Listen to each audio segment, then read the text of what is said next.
This video is brought to you by Raid Shadow Legends. More on them later. Fine, let the games begin.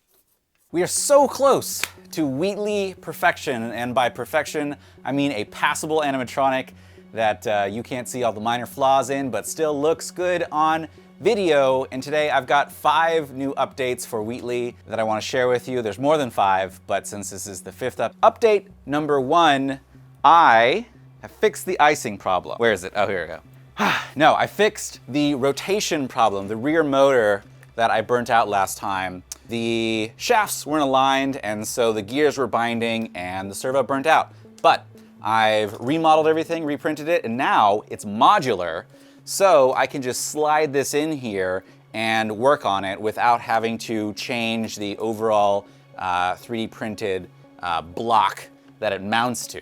So that is gonna work just great. You know what else is great? Today's sponsor, a little indie game you might have heard of called Raid Shadow Legends. And as someone who likes to tinker and grow a beard, it's no surprise that dwarves are my favorite faction in Raid. So be sure to use my link in the description below so you can get in on the dwarven action.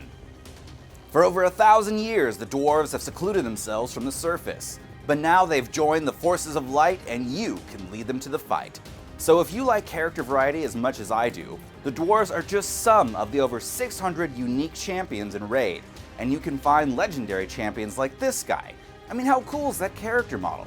But there's more in store for new players of Raid Shadow Legends. For the whole month of October, they've got a jam-packed schedule full of special events, PvP tournaments, new heroes, and an extra special, extra spooky champion. So for the next 30 days, if you're ready to get a major head start in Raid, go ahead and use my link in the description, and you'll get an epic hero, Chonoru, 200,000 silver, 1 experience boost, 1 energy refill, and 1 ancient shard so you can summon an awesome champion as soon as you get in the game. You'll find your rewards in your inbox here. Thanks again to Raid for sponsoring this video. I don't want to scare you, but I'm an adventure sphere, designed for danger.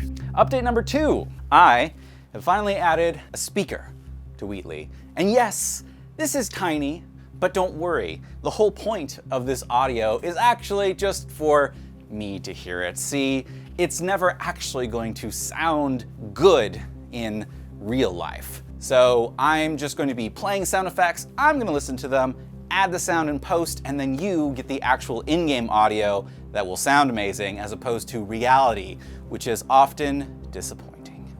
89% of magic tricks are not magic. Technically, they are sorcery. Next up, I can finally control the dilation of his pupil.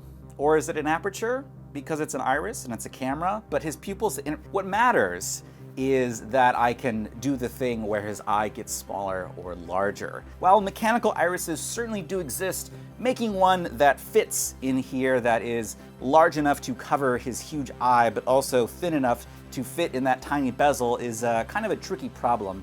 Maybe something I'll figure out for version 2. But for right now, I can do it digitally. Although the latency is kind of bad. This isn't an issue with the display or the software, it has to do with the latency between the remote control and his eye. Speaking of which, I added a remote control. So I've already got the Waldo for the analog control of his motors, but how am I going to do things like trigger voice lines or switch core profiles, things like that? Well, I made an app. Well, sort of. I used a service called Blink that allows you to create a drag and drop GUI. I was about to say GUI interface, but I'm not that guy. You can create a drag and drop GUI and assign functions to these buttons, and this connects to a wireless microcontroller that I've got in his eye, ESP8266. So that allows me to trigger things via my cell phone, and it's completely independent from the Waldo and motion system, which I like. It keeps everything a lot tidier. Space, space.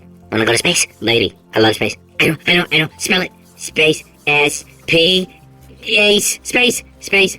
Also, this isn't really so much a major update as just I flipped the Visa arm upside down and now it's hanging from this weird ceiling thing my landlord's got in his garage.